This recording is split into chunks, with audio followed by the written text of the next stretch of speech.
자, 무려 36년 동안이나 유지됐던 세금 혜택이 곧 사라질 수 있다는 사실 혹시 알고 계셨나요? 만약 오늘 이 내용을 놓치시면 평생을 바쳐 모은 내 소중한 자산의 상당 부분을 세금으로 내야 할지도 모릅니다. 혹시 지금 집 한 채 갖고 계신가요? 투기 같은 거 말고요.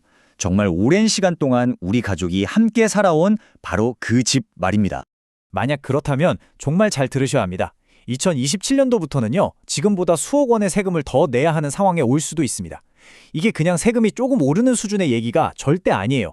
그래서 오늘 36년간 유지됐다는 그 혜택이 대체 뭐였는지, 이게 어떻게 바뀌는 건지, 그리고 가장 중요하죠. 그래서 내 세금이 과연 얼마나 늘어나는지 제가 숫자로 직접 보여드리겠습니다. 자, 그럼 먼저 거의 40년 가까이 유지되다가 이제는 사라질 위기에 처했다는 이 혜택, 이게 대체 뭐였는지부터 한번 살펴보겠습니다. 이게요, 그냥 단순한 세법 조항 그 이상이었습니다. 1988년부터 무려 36년 동안 이어진 어떻게 보면 정부의 약속 같은 거였어요. 한 집에서 오랫동안 살아주셔서 정말 감사합니다. 그 보답으로 나중에 집 하실 때 저희가 세금 확 깎아드릴게요. 바로 이런 약속이었던 거죠. 바로 이 숫자 80%가 이 약속의 핵심입니다. 이게 무슨 뜻이냐면요. 현행법상 1주택자가 특정 요건을 모두 채우면 집을 팔아서 번 돈, 즉 양도차익의 최대 80%를 세금 계산 대상에서 아예 빼줬다는 겁니다. 세금이 매겨지는 금액 자체가 팍 줄어드니까 와, 정말 어마어마한 혜택이었던 거죠. 그런데 말이죠. 이 36년 묵은 제도를 완전히 없애버리자는 법안이 국회에 올라온 겁니다. 이제부터가 정말 중요합니다.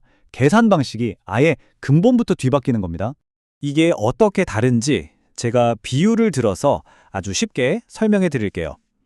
기존 제도는요, 양도차익이 10억이면 10억에 맞춰서 20억이면 20억에 맞춰서 할인폭도 같이 커지는 말 그대로 무제한 퍼센트 할인 쿠폰 같았어요. 하지만 새로운 안은 이걸 그냥 평생 딱 한 번 총 2억 원 한도 내에서만 쓸 수 있는 2억 원짜리 상품권으로 바꿔버리겠다는 겁니다. 자, 그럼 이제 말이 아니라 진짜 숫자로 한번 보시죠. 이 변화가 실제 내 세금에 어떤 영향을 미치는지 직접 비교해 보겠습니다. 먼저 양도차익이 한 8억 원 정도 났다고 쳐볼게요. 지금 법대로라면 세금은 약 350만 원 정도 나옵니다. 그런데 개정안이 통과되면 아까 그 2억 원짜리 상품권을 써서 세금이 놀랍게도 0원이 될 수 있어요. 그럼 세금이 0원이니까 더 좋은 거 아니에요? 라고 생각하실 수 있죠. 하지만 바로 이 다음 사례를 보시면 그 생각이 완전히 180도 바뀌실 겁니다. 사실 저도 이 숫자를 처음 보고는 이게 맞나? 제 눈을 의심했다니까요. 만약 고가주택에 오래 사셔서 양도차익이 20억 원이 났다고 가정해 봅시다. 지금은 세금이 1억 원이 채 안 되는 약 9,400만 원. 이것도 물론 큰 돈이죠. 그런데 법이 바뀌면요, 내야 할 세금이 무려 4억 원 가까이로 폭등합니다. 이 그래프를 보시면 정말 한눈에 들어오죠. 세금이 4배 넘게 그냥 뛴다는 표현으로는 부족해요. 이건 폭발하는 수준입니다. 이게 바로 말로만 듣던 세금 폭탄이 현실이 되는 바로 그 순간인 거죠. 물론 이 개정안을 두고 찬성과 반대 의견이 아주 팽팽합니다. 찬성하는 쪽은 고가주택 가진 사람한테 너무 과도한 혜택을 주는 거 아니냐, 이건 조세 형평성에 어긋난다고 주장하고요. 반대하는 쪽에서는 수십 년 동안 이 제도를 믿고 따른 사람들한테 너무 가혹한 처사다라고 맞서고 있는 상황입니다. 그런데 이 문제가 단순히 세금 많이 내서 속상하다, 이런 개인의 문제에서 끝나지가 않습니다. 이 정책 변화 하나가 우리 주택시장 전체에 엄청난 나비 효과를 불러올 수가 있거든요. 만약에 이 법안이 진짜로 통과가 된다? 그러면 우리 집주인분들한테는 아주 중요하고도 아주 명확한 마감일이 생기는 겁니다. 바로 2026년 12월 31일. 이날이 현재 혜택을 받고 집을 팔 수 있는 마지막 기회, 말 그대로 골든타임이 되는 겁니다. 자, 세금 부담이 이렇게 갑자기 커지면 시장에 어떤 연쇄 반응이 일어날까요? 첫째, 양도세가 폭등하면 집을 사서 오래 갖고 있는 것의 매력이 뚝 떨어지겠죠. 둘째, 그럼 건설사 입장에서도 굳이 신규 주택을 지을 이유가 줄어듭니다. 그 결과는 너무나 명확해요. 셋째, 주택 공급 절벽 현상이 더 심해지고 그 압박은 고스란히 집 없는 서민들이 있는 전월세 시장으로 옮겨가게 됩니다. 넷째, 결국 임대료 불안이 폭발할 수밖에 없는 구조가 되는 거죠.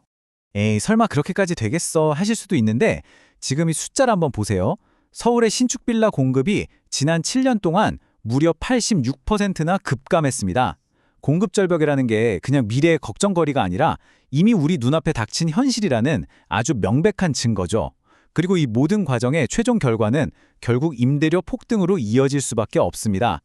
자, 지금까지의 모든 상황을 종합해 봤을 때 이제 우리 앞에 놓인 이 데드라인 앞에서 여러분은 어떤 선택을 하셔야 할까요?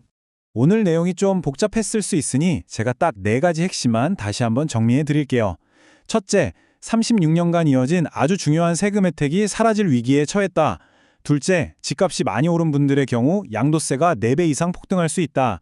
셋째, 우리에겐 2026년 12월 31일이라는 결정적인 데드라인이 있다. 그리고 마지막으로 이 변화가 주택 공급난과 전세난을 더욱 악화시킬 수 있다는 점입니다. 무려 36년 동안이나 우리 곁에 있었던 제도가 정말 역사의 뒤안길로 사라지려고 하고 있습니다.